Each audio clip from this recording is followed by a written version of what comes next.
Nevada Test Site, 1957. Operation Plumbob, the sixth in a series of continental tests conducted by the Atomic Energy Commission to further our weapons development program. In terms of numbers of test devices detonated, this was the largest series ever attempted in Nevada. Some 30 shots were fired during the period early April through early October. While the main objective of the series was to test laboratory design of weapons, the Atomic Energy Commission and other agencies of the government once again participated in the detonations to amplify their understanding of effects. The Armed Forces Special Weapons Project participated in most of the 30 detonations with special concentration on 3 shots. The Civil Effects Test Group conducted its most ambitious test program to date to provide more detailed civil effects information to the public. Participating aircraft of all types homed into Indian Springs Air Force Base to perform their test missions. And the Desert Rock encampment was again reactivated in full force, giving thousands of military personnel of all services, including foreign troops, an opportunity to observe and perform certain assigned military duties in the proximity of a nuclear burst. Other observers on Plumbob were the nation's newsmen, permitted by the AEC to view and photograph unclassified activities related to 9 detonations. Also at Plumbob were representatives of a majority of the free world, observers from the NATO countries, the Near East, Far Pacific, and South America, invited by the United States government to observe the power unleashed by atomic force and our methods for coping with it. In executing the primary mission of test-firing new devices, a number of operational advancements were made on Plumbob in new techniques for firing the test devices to minimize the fallout hazard. For it is well understood that if the fireball touches the ground or is sufficiently close to suck up earth dust or debris into the fireball, radioactive fission products will adhere to these materials and fall more rapidly as increased local fallout. Vaporized metal from tower bursts adds measurably to this local contamination. The airdrop technique, coupled with the airburst weapon used on previous operations, minimizes this problem, but radically reduces the amount of diagnostic data which may be obtained from the tests.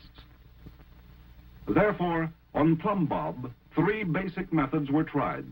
Number 1, higher towers for given yields. Number 2, balloon-suspended devices. And 3, underground detonation. In Plumbob, for diagnostic tests requiring massive shields or extremely precise positioning, 9 tower shots were fired, 1 at 300 feet elevation, 7 at 500 feet, and 1 for a device of higher yield at 700 feet, the latter 200 feet higher than any previously used. Balloon suspension, the second technique of positioning test devices at higher altitudes, eliminates steel tower contamination. This technique made its debut on Plumbob with 13 devices detonated at elevations ranging from 500 to 1,500 feet. Most tricky step in balloon operation, the transfer of the weapon cab to the balloon, was accomplished only when surface winds did not exceed 15 knots, a condition which was predicted on the basis of wind persistence. These surface winds, known as balloon weather, accounted for only 7 days' delay. For comparison, unfavorable fallout predictions resulted in 55 days' delay of shots. Once the weapon cab was connected in series with the main balloon cable, the 3 guy cables, connected to power winches at some distance from ground zero, were attached to the cab. After arming of the device in the cab, full control of the balloon was taken over at the control point. At his control panel, the operator visually monitored the raising and positioning of the balloon on 2 TV screens, the pictures being relayed by a microwave link. Both pictures display horizontal orientation. During the Plumbob operation, balloon accuracy averaged 2 feet within the required position. A third approach toward easing the fallout problem and speeding up firing schedules was the investigation of underground test firing techniques, the Rainier shot. The aim here was to determine whether a device can be safely detonated underground with a nuclear explosion completely contained and still allow for accurate diagnostic instrumentation. In preparation for Rainier, an extensive investigation, including 2 large HE shots, was conducted to make certain that such a test would not endanger public health or damage property. Specialists of the U.S. Geological Survey studied the safety aspects and helped design the experiment. 5 independent and highly qualified seismologists, geologists, and geophysicists, recommended by the National Academy of Sciences, acted as consultants. The device was placed in a chamber at the end of a mine-type tunnel 1,900 feet long, under approximately 800 feet of overburden. Vertically drilled holes, some as deep as 530 feet, housed shock instrumentation to measure acceleration, strain, and transient temperature rise. Rainier went off as planned, a 1.8 kiloton detonation. The tunnel was designed to be self-sealing so that the explosion would not vent to the outside air. After the test, the tunnel was core drilled from the mesa above to obtain radiochemical samples for determination of yield. The explosion and all of its radioactive products were contained within a radius of less than 200 feet from the shot chamber. The general method of testing weapons underground was proved to be safe, technically feasible, and economical for heavily instrumented shots. The Rainier results indicate that it should be possible to utilize the underground technique to safely test devices with yields of up to at least 50 kilotons. Parallel with improved testing techniques, other safety measures were strengthened. Chiefly, the off-site radiation monitoring system to protect the public against fallout was more elaborate than ever before. The Public Health Service, in charge of this field work for the AEC, had its monitoring equipment and checkpoints located not only in the immediate environs of the Nevada test site, but throughout the adjoining states. Inhabitants of selected nearby areas were film badged and briefed on radiation protection. Manned stations were supplemented by a number of remote data telephonic units, which transmitted the location's radiation level when its long-distance number was dialed. As test organization aircraft tracked and sampled each moving cloud, the Civil Aeronautics Authority kept all aircraft in the cloud's path at a safe distance. All in all, the care exercised by all agencies to minimize the fallout hazards set a high standard for Operation Plumbob. Another radiation problem studied during Operation Plumbob was the Project 57 safety test, in which the HE portion of a nuclear weapon containing plutonium was detonated on the test site. Purpose of the experiment was to investigate immediate and lingering plutonium contamination hazards should such an explosion occur accidentally, as in an aircraft mishap. After the shot, collection trays, air samplers, and animals, chiefly dogs and burros, were distributed over a 10-square-mile area in the vicinity of Ground Zero to get a time and distance index on the harmful effects produced, with some of the beasts kept in the area as long as 180 days. Post-mortem findings on the animals, collated with the test area's contamination pattern, are expected to provide answers to this grave problem. Inhaling a sufficient amount of plutonium can seriously irradiate the lungs, which ultimately may cause bone cancer. From the results of the Project 57 test, a yardstick will be provided for coping with this hazard. Although operational efficiency and radiation safety measures have an important bearing on continental testing, the primary reason for using the Nevada test site is to further the nation's weapons development program more rapidly and less expensively than can be done in the Pacific. 28 of Plumbob's 30 detonations were set off for the purpose of collecting information to advance the weapons development program. Of the remaining 2 shots, one was the underground technique test mentioned earlier, providing weapon designs of smaller size and weight with a greater delivery capability, achieving a greater economy in use of active materials, testing the utilization of available nuclear materials in various ratios in order to make the best use of the quantities available. assuring a high safety factor in weapons during handling, storage, and pre-delivery stages.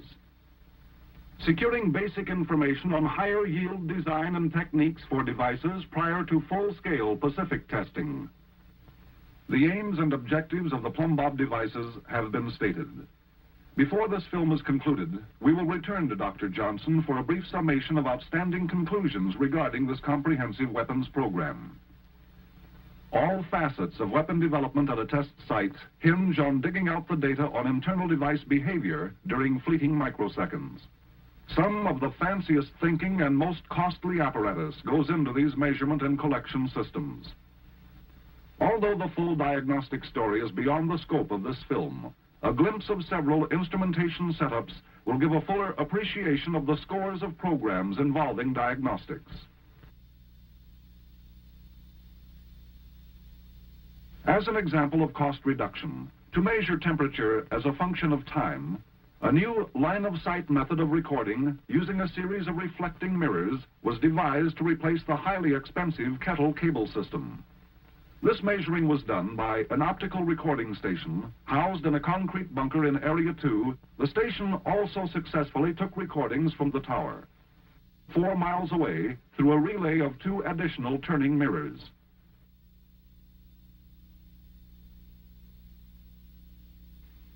Alongside the central optical recording station was another innovation, a revolving 8-inch naval gun mount adapted to housing the primary detectors to pick up readings from each of the 4 tower shots. Here is a sample of a specialized diagnostic study, a hardware test.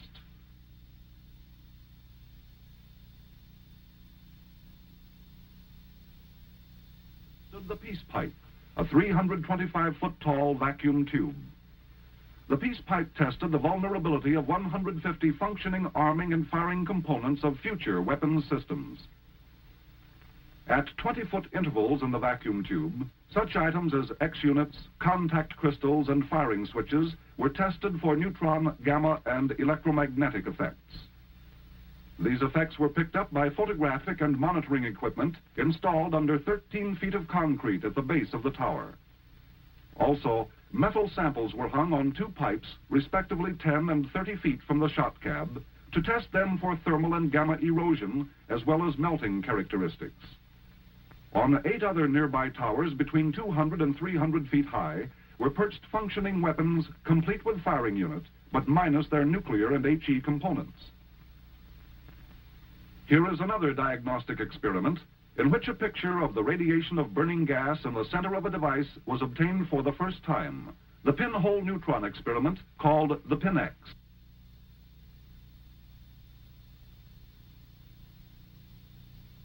Neutrons from the DT burn in the central gas region pass through pinholes about 25 feet below the device. A shielding of paraffin packed around the lower part of the device kept out any stray neutrons. Zirconium samples, mounted on a sled positioned in a concrete tunnel at the base of the tower, were activated by neutrons above the zirconium threshold.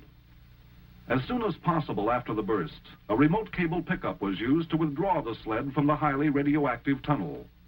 Readings obtained from the zirconium samples indicated the experiment's success, another step forward at one point along the wide diagnostic front in probing the inner workings of nuclear detonations. As in past operations, Plumbob also served another function vital to the nation's security: the probing of blast, thermal, and radiation effects in the wake of a weapon detonation. The scores of tests undertaken on Plumbob to secure effects information assume a greater importance than ever in this era of guided missiles and nuclear weapons delivered with increasing accuracy. The treatment of effects, a varied and complex field of its own, will be confined in this film to a broad brush sweep of a few major objectives sought in Plumbob. Some effects have a strictly military application. How does an airburst react on steep and rolling terrain compared to flat land? How much protection does a gully behind a slight rise give a military vehicle? The Ruth shot provided the first definitive answers to the military. Other effects pertain to the nation's civilian needs, such as the Federal Civil Defense Administration's improved family shelters and massive dual-purpose garage shelter. Often the effects needs of both military and civilian groups are interwoven, as in the study of what overpressure close into the burst does to protective shelters. In Plumbob, the effects on the instrumentation and test structures on Frenchman Flat, both above and below ground, provided important data for proper economical shelter design. Both military and civilians are also concerned with biomedical effects. Both need to know what is biologically acceptable to human beings in the atomic era. On Plumbob, biomedical testing involved a welter of experimental field activity with blast and radiation tests on animals. One aspect of these tests leads towards finding out the interspecies relationship of mice, swine, monkeys, and burros as they relate to man. Aircraft structure effects. What is the structural response in the face of a nuclear burst on delivery jets like the F-89, the Navy A-4D, and the FJ-4? Plumbob also included tests of the effects of nuclear bursts on the helicopter and the ZSG-3 airship. These tests were an initial step in a study of the feasibility of delivery of nuclear weapons by helicopter and airship. Midway in Operation Plumbob, an historic Air Force event was set in motion on the Indian Springs ramp. 4 seconds more.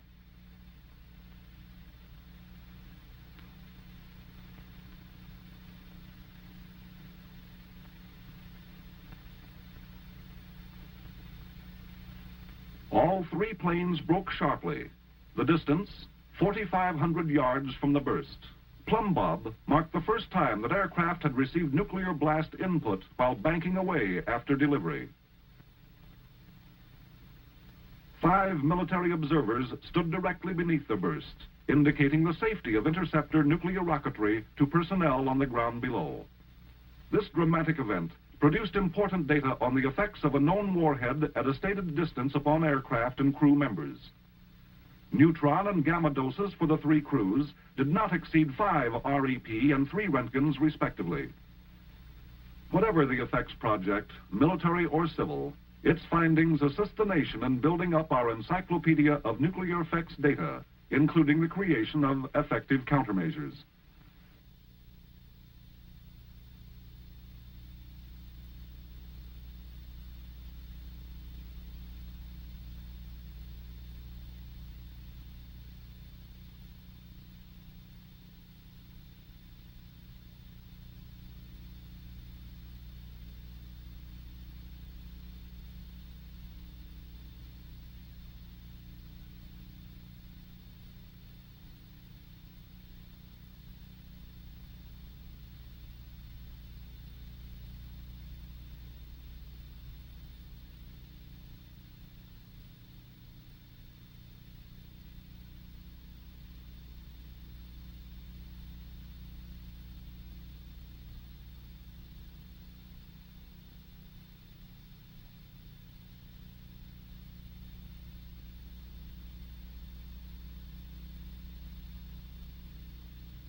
This was Operation Plumbob 1957, where, in the sparsely populated desert area of southern Nevada, additional links in the nation's nuclear weapon chain were forged in atomic fire.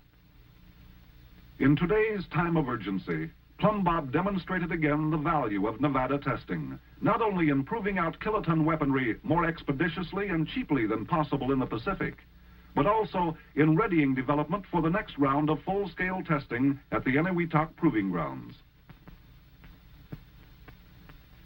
Plumbob's testing and effects programs achieved results which advanced United States weapons development a long stride forward, important not only to defend our shores and skies, but also to help maintain the strength of the entire free world.